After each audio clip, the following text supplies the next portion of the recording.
Thank you, Bob.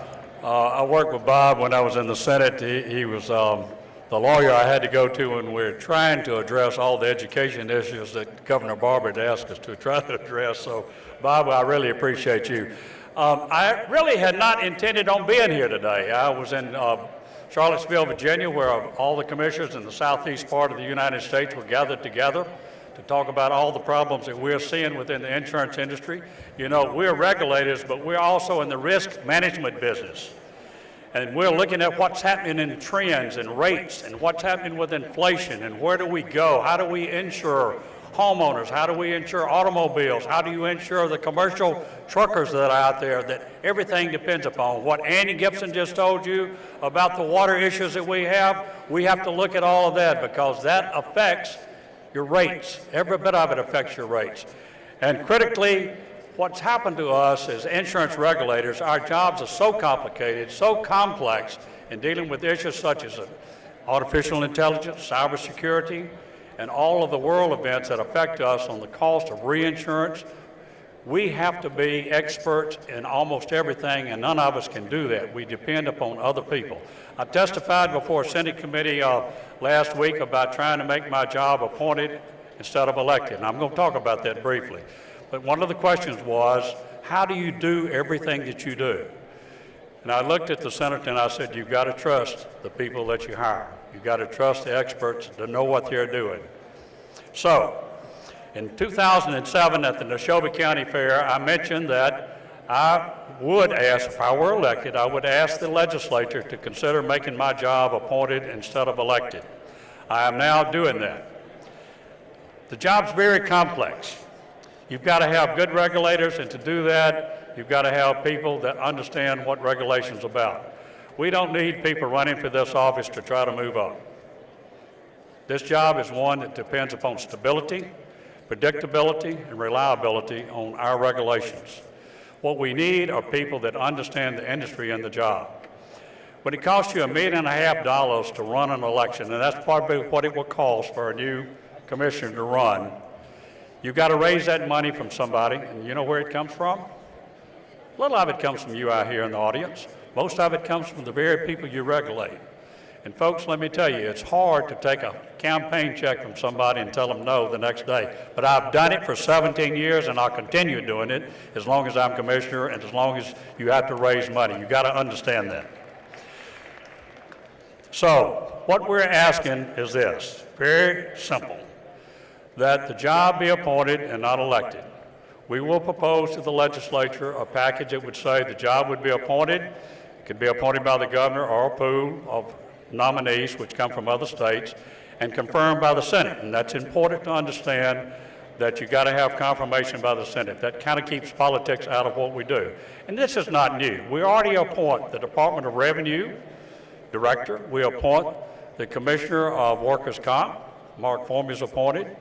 We appoint the Banking Commission. The Banking Commissioners are appointed for 4 years. They're not will and pleasure jobs. They're jobs that are there until you do something wrong, you can be removed. We're proposing that be the case also with the Insurance Commissioner if that job were to become appointed. The reason that we've got to do this is very simple. You've got to have a pool of qualified people. You do not need people, again, as I'll just repeat, special interest groups buying the job.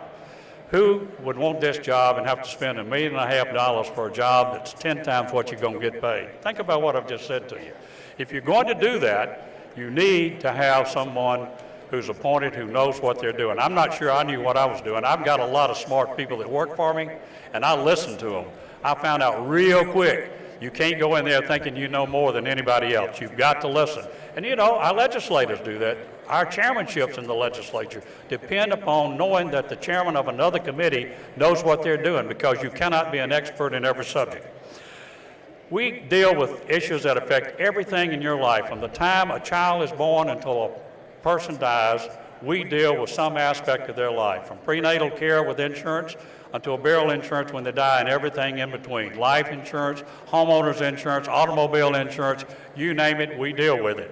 And today in our economy, what we're facing is unprecedented inflation cost on insurance. Replacement cost on a home drives your premium up. When I get a call and say, Mike, why did you allow this premium increase? And I say, look, we didn't give them a premium increase. They have the right in our system to raise their premiums on replacement costs. And you have a right to go talk to them and say, I just want to cover my mortgage, which federal law requires that you have to have some type of insurance if you have a federally guaranteed mortgage. Today, what we're asking for is for the legislature to simply sit down and look at what we're proposing to have an appointed position instead of an elected position. You'll go from 8 to 7. It's logical to do. I'm not addressing, I don't want to drag anybody else into trying to have their job appointed. I'm not talking about public service commissioners, highway commissioners, or anybody else. The reason my job can be turned into an appointed position is very simple. We are a creature of statute. In 1871, the state of Mississippi had an auditor. The auditor also served as insurance commissioner. So that went along until 1902 when the legislature changed and said we want a separate insurance commissioner. And in 1904, Mr. Cole became a separate insurance commissioner. And that's the way we've operated. We've had 11 commissioners in the state of Mississippi. And out of those, George Dale served over 30 years. I'm in my 17th year. And what I want to tell you is I found out that I'm about to be the longest serving commissioner in the United States and still working as a commissioner. I'm not sure that that's important to be the longest serving commissioner. What you need is to have someone who understands what we're facing down the road with climate change and the slides that Andy Gibson just showed you. We understand the climate change is coming. You've got to be able to, like a banker, to understand how you're going to cover your assets out there. That's the best way to say that, I think. So my time's about to run out. I told Scott I would only talk 5 minutes, and I've already extended that lie a little bit. We've got a new program that we want to do on the Gulf Coast that all other states are doing. It's called Strengthen Mississippi Homes. On the Gulf Coast, we've put in over $400 million to keep rates stable and low. We've had only 2 rate increases since 2008 in the wind pool. We can't sustain putting $25 million a year in addition to all the dollars that we have to keep rates artificially low.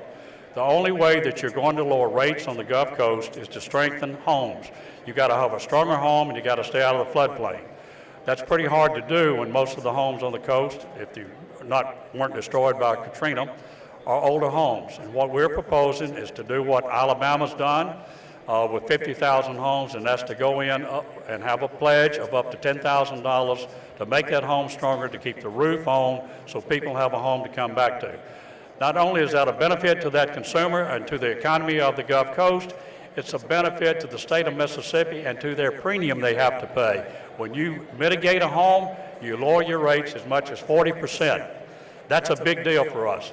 I'm watching the clock fairly quick, so I want to say very quickly, the legislature in their wisdom gave us the ability at the Department of Insurance to establish a state-based exchange. That's important. We went from 90,000 people last year on the exchange to over 290,000 people on the exchange today. 290,000. We're leaving money on the table. We're leaving, if you look at cost share reductions, over $1 billion a year. I'm not talking about expanding Medicaid. I'm talking about doing a state-based exchange. That's important to the economy of this state. We're waiting on the governor to make a decision. I think that Governor Reeves will probably make that decision after the elections in November. I can't predict what a governor will do, but I'm hoping that he will give us the ability to do a state-based exchange, which will help the citizens of this state. Because of this factor, we interact with just about every health care provider within the state of Mississippi. The decisions that we make at our department affect your ability to get quality health care in the state of Mississippi. Think about what I'm saying. When you look at the payer mix in our state for hospitals and for health care providers, most of it's from Medicaid or Medicare. And the balance of it comes from self-pay, which is very small, or from commercial insurance. And who do you think has to pay the higher price? Commercial insurance if you're going to be a network. We've got to get a handle on health insurance and health care provider costs in this state, and you do it through insurance. That's basically what you end up. So I find that I'm also in the healthcare business. Unfortunately, the legislature also gave us the job of prior approval. That means when your doctor tells you that you need a procedure or a certain drug, that the Department of Insurance, if it's turned down by health insurance, will make the decision to try to say prior approval is granted. That's a whole host of other issues because we're not medical doctors. Just think of it like this. If you want an appointed position, it's like hiring a doctor who's an expert in heart surgery to do heart work for you instead of a general practitioner. I hope I make that clear. I didn't talk about drug costs. We've got all kind of issues with pharmacy benefit managers in addition to Big Pharma. Somewhere there's got to be a meeting of the minds. Drug costs constitute 30 to 40% of your health care costs when you pay a health care premium. I don't know if you can continue to do what you do in paying premiums or if employers can continue to pay the premiums that they have to pay for health care. But somewhere along the line, there is a solution. And we're here at the Department of Insurance to help you find that solution. Thank you for letting me talk today. God bless you. God bless the United States of America. And may God bless the great state of Mississippi. Thank you so much.